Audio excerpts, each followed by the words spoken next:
চাটা ঠান্ডা হয়ে যাচ্ছে, টেবিলের ওপর রাখছি, খেয়ে নিও। আর হ্যাঁ, কালকে জামাগুলো আমি সব সোফা এনে রেখেছি, তুমি একটু ভাঁজ করে আলমারিতে তুলে দিও। আমি আর পেরে উঠছি না, সকাল থেকে আমি এক হাতে আর কত দিক সামলাবো। রাখছি। সবে তো ঘুম থেকে উঠলাম, সকাল সকাল আর কাজের ফর্দ ধরিয়ে দিও না তো আমাকে। এই সংসারটা তোমাকেও তো দেখতে হবে নাকি? গ্যাসের সিলিন্ডার শেষ, আজ বুক করতে হবে। কাল রাতে তোমাকে বলেছিলাম, সে কথা কি তোমার মনে আছে? আর বাজারের ফর্দটা টেবিলের ওপর রাখা আছে, ওটাও একটু দেখে নিও। আজ মাসের 1 তারিখ, ঘরে হাট বাজার কিছুই নেই। মাথাটা এমনিতেই ধরেছে। মাথা তো ধরবেই, রাত 3টে পর্যন্ত ব্যালকনিতে পায়চারি করলে কার মাথা না ধরে থাকে? আমি ঘুমিয়ে পড়ছিলাম ঠিকই, কিন্তু কিছু বুঝতে পারিনি, এটা ভেবো না। আমার ঘুম আসছিল না, তাই ব্যালকনিতে গিয়ে হাঁটছিলাম, এতে বোঝার কি আছে? তোমার ফোন বাজলো, মেসেজ এলো মনে হয়। দেখো আবার, অফিস থেকে ছুটির দিনে আবার কাজ পাঠালো কিনা। না, এটা অফিসের মেসেজ না, ব্যাংক থেকে এসেছে। ব্যাংক থেকে? ও আচ্ছা, আজ তো মাসের 1 তারিখ, ইএমআই কাটলো বুঝি? হ্যাঁ। কত টাকা কাটলো এবার? 28,400 টাকা। 28,400 টাকা? অ্যাকাউন্টে আর কত টাকা পড়ে আছে? 12,000 টাকা। 12,000? 12,000 টাকা দিয়ে সারা মাস চলবে কি করে? গ্যাসের দাম, ইলেকট্রিক বিল, বাজারের খরচ, আবার তোমার যাতায়াতের খরচ, এসব কিভাবে হবে? আবার এদিকে চালের ড্রামটাও খালি হয়ে গেছে। আমি কি জানি না? তুমি কি ভাবছো আমি ইচ্ছে করে টাকা উড়িয়ে দিচ্ছি? রাজারহাটের ফ্ল্যাটের ইএমআই, গাড়ির লোন, এগুলো কি আমার একা শখের জন্য করেছি? আমি কি একবার বলেছি? কিন্তু এই যে মাসে প্রথম দিনে হাত খালি হয়ে গেল, বাকি 29 দিনটা আমরা কি খাবো? ঠিক ম্যানেজ হয়ে যাবে, দরকার হয় আমি রঞ্জনের কাছ থেকে কিছু টাকা ধার নেব। আবার ধার? গত মাসে তো ওর কাছ থেকে 5,000 টাকা ধার নিয়েছো, শোধ করেছো সেটা? না, এখনো দিইনি, পরে ঠিক দিয়ে দেবো। তুমি একটু চুপ করবে? আমাকে একটু শান্তি মতো ভাবতে দাও। আমি তো সবসময় চুপ করে থাকি, মাসের পর মাস এই একই জিনিস চলছে, ইএমআই না সংসার। এই দেখো, তোমার জামাটাও ইস্ত্রি করা হয়নি, ইলেকট্রিক বিল বাকি আছে বলে ভয়ে ইস্ত্রি করতে পারছি না। তাহলে কি করব? রাস্তায় গিয়ে দাঁড়াবো? ওই ভাড়ার বাড়িতে তোমারই তো থাকতে কষ্ট হচ্ছিল, নিজের একটা বাড়ি হোক, গাড়ি হোক, এই স্বপ্নটা কার ছিল? স্বপ্ন দেখা কি পাপ? কিন্তু নিজের বাড়ি করতে গিয়ে যদি পেটে ভাত না জোটে, সেই বাড়ির কি দাম? কাল তোমার দাদা ফোন করেছিল, জিজ্ঞেস করছিল এবার আমরা কি কিনেছি। আমি কি বলবো? বলবো যে মাসের 1 তারিখে আমাদের অ্যাকাউন্টে 12,000 টাকা পড়ে থাকে। দাদাকে এসব বলার কি দরকার? তুমি বলে দিতে, আমরা পরে শপিং করব। পরে কবে করব? এই মিথ্যাগুলো বলতে বলতে আমি ক্লান্ত হয়ে পড়েছি। বাইরে থেকে লোকে ভাবে আমরা কত সুখেই আছি, রাজারহাটের ফ্ল্যাট, নিজের 4 চাকা গাড়ি, কিন্তু কেউ তো আর জানে না গাড়ির তেল জোগাড় করতে গিয়েই তোমার রাতের ঘুম উড়ে যায়। লোকে কি ভাবলো তাতে আমাদের কি আসে যায় নীলা? আমরা অন্তত একটা স্ট্যান্ডার্ড মেনটেন করছি। স্ট্যান্ডার্ড? এই স্ট্যান্ডার্ড দিয়ে তো তুমি আমাদেরকে শেষ করে দিচ্ছ। তুমি কালকে রাতে বলেছিলে না বাপির জন্য একটা ভালো প্রাইভেট টিচার রাখবে, না বাজার করবে? দরকার হয় আমি ওভারটাইম করব, বলছি তো ঠিকই কোনো একটা ব্যবস্থা হয়ে যাবে। এই ব্যবস্থা করতে করতেই তো তোমার শরীরটা শেষ হয়ে যাচ্ছে। তুমি রান্নাঘরে যাও, আমি আসছি। আমি ভেবেছিলাম আজ তুমি বাজার থেকে আনাজপাতি সব নিয়ে আসবে। আনবো, আজ না হোক কাল ঠিকই আনবো। তুমি লিস্টটা দাও আমাকে। লিস্ট দিয়ে কি হবে? 12,000 টাকায় ওই লিস্টের অর্ধেক জিনিসও আসবে না। লিস্টটা আমি ছিঁড়ে ফেলবো, দরকার নেই মাছ মাংসর। যা আসবে তা দিয়ে চলবে। বাপিকে স্কুলে কি দিয়ে টিফিন দেবো তাই ভাবছি। ডিম শেষ, ব্রেডও নেই, শুধু মুড়ি আর আলু ভাজা দিলে মুখ গোমড়া করে থাকবে, কিছুই খাবে না। আমি যাওয়ার সময় পাউরুটিটা কিনে দিয়ে যাব, এবার তুমি শান্ত হও। আমি শান্তই আছি। আজ অফিসে একটা ইম্পর্টেন্ট মিটিং আছে, আমার মাথাটা ঠান্ডা রাখতে হবে। নাও ধরো, আমি ওদিকে বাপিকে রেডি করে নিয়ে আসি।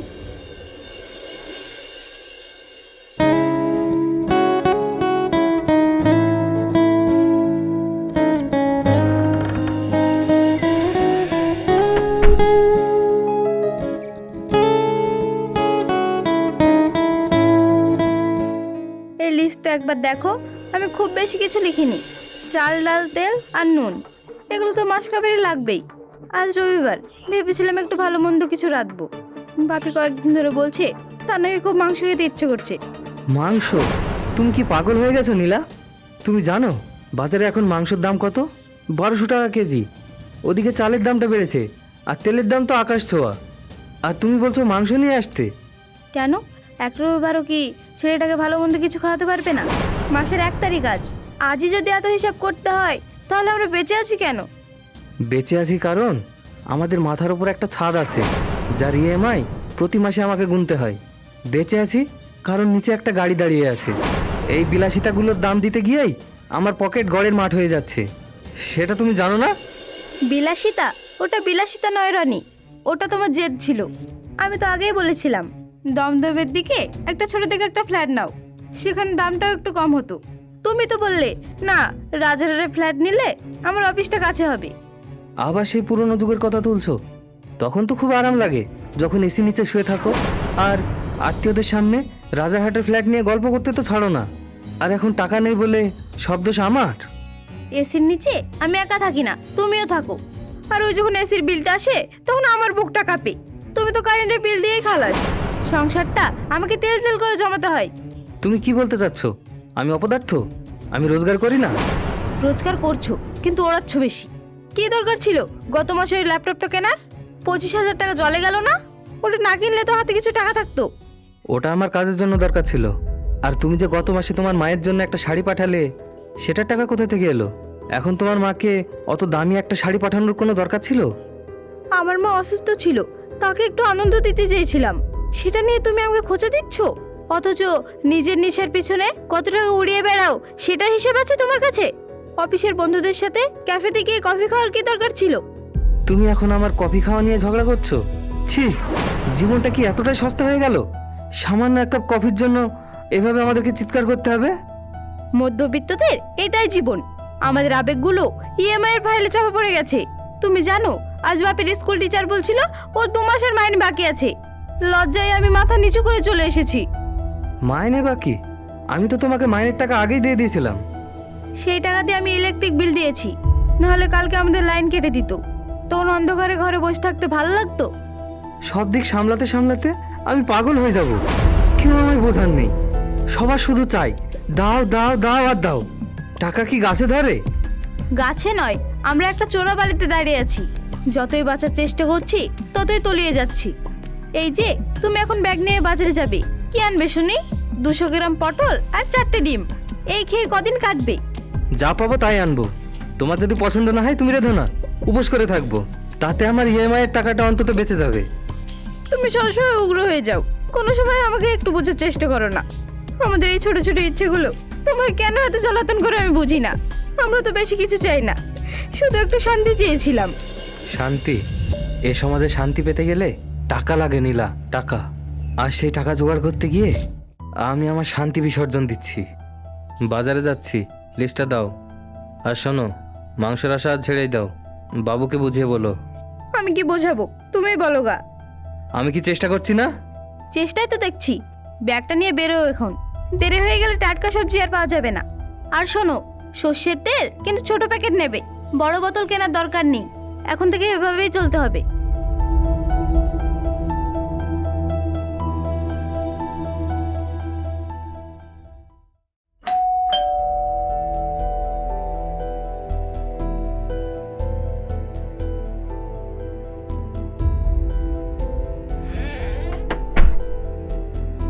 তুমি এত তাড়াতাড়ি ফিরে এলে যে?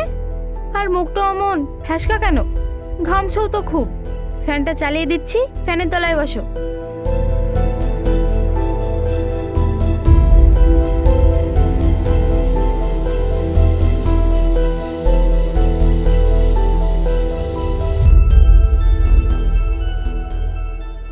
তুমি এখানে বসো, আমি তোমার জন্য 1 গ্লাস জল আনি।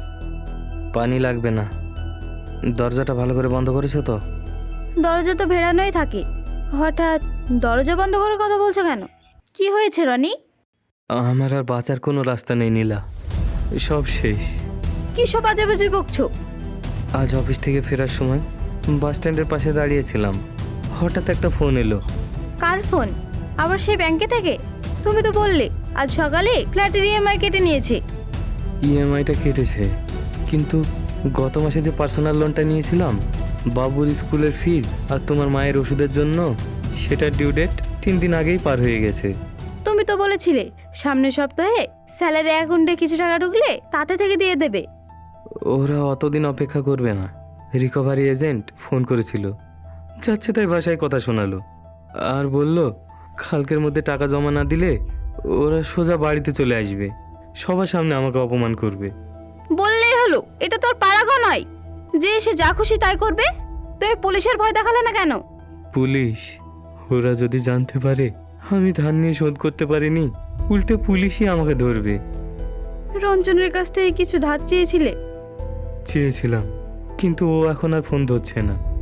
মনে হয় ও বুঝে গেছে আমি ওকে টাকা চাওয়ার জন্য ফোন করছি। তাহলে উপায়? একটা উপায় আছে, তুমি যদি একটু। আমি কি করব? আমার কাছে তো আর জমানো টাকা নেই, তুমি তো জানোই। টাকা নিতে গিয়েছে? তোমার লকারের চাবি তো আছে। লকারের চাবি? তার মানে তুমি কি বলতে চাইছো রানী? তোমার গলার ওই হারটা আর হাতের চুড়ি দুটো কাল সকালে যদি বন্ধক রেখে আসি। আমার গয়না? তুমি আমার গয়না বন্ধক রাখার কথা বলছো? তাছাড়া কোনো রাস্তা নেই নীলা, বিশ্বাস করো, সামনে বোনাস পেলেই আমি ছাড়িয়ে নিয়ে আসবো। বিয়ের সময় আমার বাবা তোমাকে যে আংটিটা দিয়েছিল সেই আংটিটা কোথায়? ওই তো তোর বাইক নেওয়ার সময় ডাউন পেমেন্টের জন্য বন্ধক রাখলে, তারপর আংটিটাকে ছাড়িয়েছো। ওটা আমি ঠিকই ছাড়িয়ে নিয়ে আসবো, কিন্তু কালকের দিনটা আমাকে বাঁচাও নীলা, না হলে আমার মান সম্মান চলে গেলে আমি আর কাউকে মুখ দেখাতে পারবো না। সম্মান? তোমার আবার সম্মান কিসের? যে লোক নিজের বইয়ের শেষ সম্বলটুকু কেড়ে নেওয়ার জন্য হাত পাতে, তার আবার সম্মান কিসের? এই গয়নাগুলো আমাকে আমার মা দিয়েছে, এগুলো আমি দিতে পারবো না। 10টা বছরের সংসার আমাদের, আর আজ তুমি এই কথা বলতে পারলে? 10 বছরের সংসারে তুমি আমাকে কি দিয়েছো? দিনের পর দিন আমি আমার সকাল রাত বিসর্জন দিয়েছি, ছেঁড়া শাড়ি পরে দিন কাটিয়েছি, যাতে তোমার এই স্ট্যাটাস বজায় থাকে। আর তুমি আমার মায়ের শেষ স্মৃতিটুকু কেড়ে নিতে যাচ্ছ। আমি কেড়ে নিচ্ছি না, ধার চাচ্ছি, পরিস্থিতি আমাকে বাধ্য করেছে। তুমি যখন লোন নিয়েছিলে তখন কি আমাকে জিজ্ঞেস করেছিলে? আমার বারণ তো তুমি শোনোনি। আমি বলেছিলাম পার্সোনাল লোনের ফাঁদে পা দিও না। তুমি তোমার বড়লোকে ভাব দেখাতে গিয়ে আজ তুমি আমাদের ভিখিরি বানিয়েছো। ঠিক আছে, দিতে হবে না গয়না, আমি কাল সকালে ট্রেন লাইনে গিয়ে গলা দেবো, তাহলে সব ঝামেলা মিটে যাবে। টেনের নিচে গলা দেওয়া সাহস তোমার নেই, কারণ তুমি একটা কাপুরুষ। নীলা, মুখ সামনে কথা বলো। বেশ করেছি, আজ আমি সব বলবো। তুমি আমাকে মুখ খুলতে বাধ্য করেছো। আজ তোমার এই বিলাসিতার শাস্তি আমাদেরকে ভুগতে হবে। আমাদের একটা ছেলে আছে, তার ভবিষ্যৎ আছে, তাই আমি তার ভবিষ্যতের কথা ভেবে আমি তোমার গয়নাগুলো দিতে পারবো না। আজ বুঝলাম তুমি আমাকে ভালোবাসো না, একটা মানুষের চেয়েও তুমি ওই সোনা দানাগুলোকে বেশি ভালোবাসো। বেশ, আমি কাল বাড়ি ছেড়ে চলে যাব, তুমি তোমার এই গয়না আর টাকা পয়সা নিয়ে সুখে থাকো। যাও, চলে যাও। রোজ রোজ এইভাবে মরার চেয়ে একবার মরে যাও অনেক ভালো। তোমার সাথে ইএমআই এর সংসারে আমি আর থাকতে চাই না। তাই করো, সব সম্পর্ক আজ থেকে শেষ করে দাও। তোমার কাছে যখন আমার বিপদের কোনো দাম নেই, তখন আমাদের এই সম্পর্ক রেখে কি লাভ? আকাশ ভরা চাঁদ, তবু আলো নেই মোর ঘরে।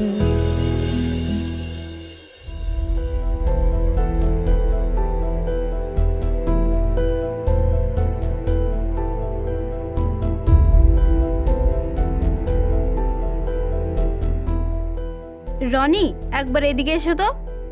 কি হলো? কাল রাত থেকে তো প্রায় আমাদের কথা বন্ধ ছিল, আবার সকাল সকাল কি শুরু করলে? আমার এমনিতেই টেনশনে মাথা ফেটে যাচ্ছে। মাথা তো ফাটবেই, এবার আমারটাও ফাটছে। পায়ের কাছে জলটা দেখো, ফ্রিজের তলা দিয়ে জল পড়ছে। কাল রাতে দুধটাও পুরো নষ্ট হয়ে গেছে। কারেন্ট নেই নাকি? প্লাগটা ঠিক আছে তো? আমি তো কাল রাতেই দেখলাম সব ঠিক আছে। আমি কি এতটাই বোকা প্লাগ চেক না করে সুইচ অন করব? কম্প্রেসারটা চলছে না, শুধু একটা গগ আওয়াজ হচ্ছে, তারপরে বন্ধ হয়ে যাচ্ছে। আরে ইয়ার, এ মাসে আর কি বাস খাওয়ার বাকি আছে আমাদের? আচ্ছা ওয়েট, কোম্পানি মেকানিককে কল করছি আমি। কোম্পানি মেকানিক টাকা মানে বোঝো? শুধু ভিজিটিং চার্জে 500 টাকা নেবে। আর যদি দেখো কোনো কিছু খারাপ হয়ে গিয়েছে তাহলে 2-5 হাজারের ধাক্কা। তার চেয়ে বরং থাক। তুমি নিশ্চয়ই দরজাটা ঠিক মতো বন্ধ করো। তোমাকে আমি 1000বার করে বলেছি ফ্রিজটা একটু যত্ন করে রেখো, এটা অনেক দামি ফ্রিজ। হ্যাঁ, এখন সব দোষ আমার। আমি দরজা খুলে রেখেছি বলে ফ্রিজ খারাপ হয়ে গিয়েছে। আমি তোমাকে তখনই বলেছিলাম এত বড় ফ্রিজ নিও না, একটা ছোটখাটো দেখে ফ্রিজ নাও, তাতে আমাদের হয়ে যাবে। তুমি তো দিনরাত জ্ঞান জ্ঞান করতে, ফ্রিজে জায়গা নেই, সবজি রাখার জায়গা নেই, মশলা রাখার জায়গা নেই, তোমার সুবিধার জন্যই তো এত বড় একটা দামি ফ্রিজ কিনলাম, আর এখন সব দোষ আমার। আমার সুবিধা? মিথ্যা কথা বলার জায়গা পাও না। তুমি এই ফ্রিজ কিনেছো তোমার স্ট্যাটাস মেনটেনের জন্য। তুমি তো তখন বললে নতুন ফ্ল্যাটে পুরনো ফ্রিজ মানায়। স্টেটাস? তোমার ওই বাপের বাড়ি থেকে দেওয়া ওই এক ঘটি ফ্রিজ দিয়ে সংসার চলতো? এই নষ্ট দুধটা নিয়ে আমি কি করব? বাপি সকালবেলা কি খেয়ে স্কুল যাবে? আচ্ছা ঠিক আছে, তোমাকে আর এই নিয়ে চেঁচামেচি করতে হবে না। আমি নিচে দোকান থেকে কিছু নিয়ে আসছি। টাকা আছে তোমার কাছে? না আমি কিছু দেব? তুমি আবার টাকা কোথায় পেলে? আমার কাছে বলতে অ্যাকাউন্টে লক্ষ্মী ভাণ্ডারে হয়তো কিছু টাকা আছে। না না, সেগুলো তো তোমার টাকা। আমার কাছে কিছু টাকা আছে, আমি আপাতত সেগুলো দিয়েই বাজারটা করে নিয়ে আসি। দাও, বাজারে ব্যাগটা দাও।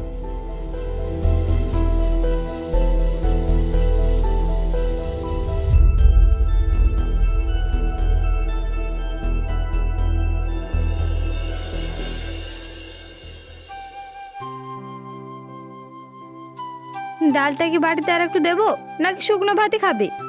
না, লাগবে না, যেটুকু তরকারি আছে এতেই আমার হয়ে যাবে। বাটিতে যেটুকু ঝোল আছে সেটুকু নিয়ে নাও। ফ্রিজ তো খারাপ, নাহলে নষ্ট হয়ে যাবে। বললাম তো লাগবে না, আমার খাওয়া হয়ে গেছে, তুমি খেয়ে নাও। আমার খাওয়া অনেক আগেই হয়ে গেছে। তুমি যেভাবে খাচ্ছ মনে হচ্ছে গত 3 দিন ধরে কিছুই খাওনি। গলা দিয়ে দিব্যি তো ভাত নামছে তোমার, তাই না? আমাকে কি একটু শান্তি মতো খেতে দেবে? এমনিতেই আজ সারাদিন অফিসের ঝামেলার মধ্যে ছিলাম। এসি ঘরে বসে গরম ভাত খাচ্ছ, এর চেয়ে কি শান্তি চাও তুমি? মাথায় কোনো চিন্তা নেই, দিব্যি ঘুরে বেড়াচ্ছ। আজ বাপিকে স্কুল থেকে আনতে গিয়ে মিতালি বৌদি জিজ্ঞেস করছিল, কি গনিলা তোমার গলাটা এমন ফাঁকা ফাঁকা লাগছে কেন? তোমার গলায় যে মোটা চেন ছিল সেটা কোথায়? জানো আমি কি উত্তর দিয়েছি? কি আর বলবে, বলে দিয়েছো নিশ্চয়ই যে তোমার বিক্রি বটটা কেড়ে নিয়ে সব বন্দুক দিয়ে দিয়েছে। না, আমি তা বলিনি। আমি তোমার মতো এত নির্লজ্জ নাই রনি। আমি হাসি মুখে মিথ্যা কথা বললাম চেনটা ছিঁড়ে গিয়েছে, তাই দোকানে দিয়েছি সেটাকে ঠিক করার জন্য। তোমার যদি লজ্জা কিনা থাকতো তাহলে এখানে বসে বসে গিলতে না। আচ্ছা বাবা, ঠিক আছে, আমার ভুল হয়েছে, এবার শান্তি। আমার মেয়ের শেষ স্মৃতিটুকু তোমার জন্য বিক্রি করতে হলো। আর কি চাও বলো তো? এবার তো দেখছি আমাকে মরতে হবে। তুমি কি দেখতে পাওনি দেয়ালে আমার পিঠ ঠেকে গিয়েছিল? দেয়ালে পিঠ তো তুমি নিজেই ঠেকিয়েছো। আজ তুমি তোমার বড়লোকি ভাব দেখাতে গিয়ে আমাদের সবাইকে বিপদে ফেলেছো। সবই যেহেতু আমারই দোষ। এই গাড়ি আর এই ফ্ল্যাট বিক্রি করে দিয়ে চলো আবার ওই দমদমের বস্তিতেই ফিরি। সে বস্তিতেই ভালো ছিলাম, অন্তত সেখানে ভালো মন্দ দুমুঠো খেতে পেতাম।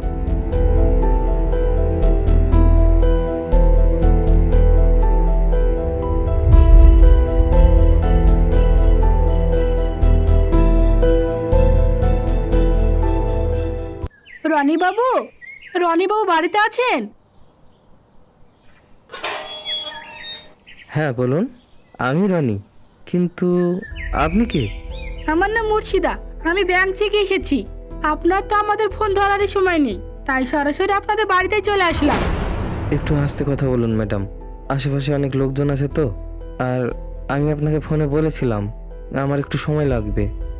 লোক তো থাকবে, গাড়ি নেওয়ার সময় তো লোক দেখানোর জন্যই তো নিয়েছিলেন। তখন লোকের কথা মনে ছিল না?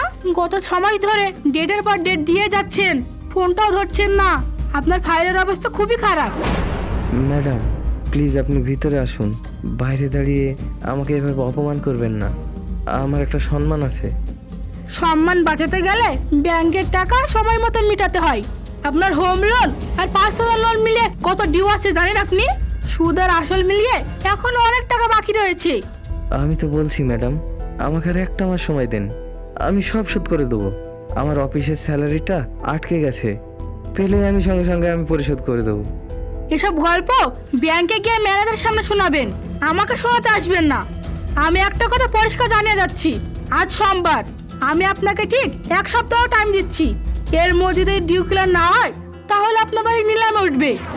কি নিলাম? ব্যাংকের টাকা আটকে রেখে আপনি শান্তিতে ঘুমাবেন, সেটা তো আর হয় না।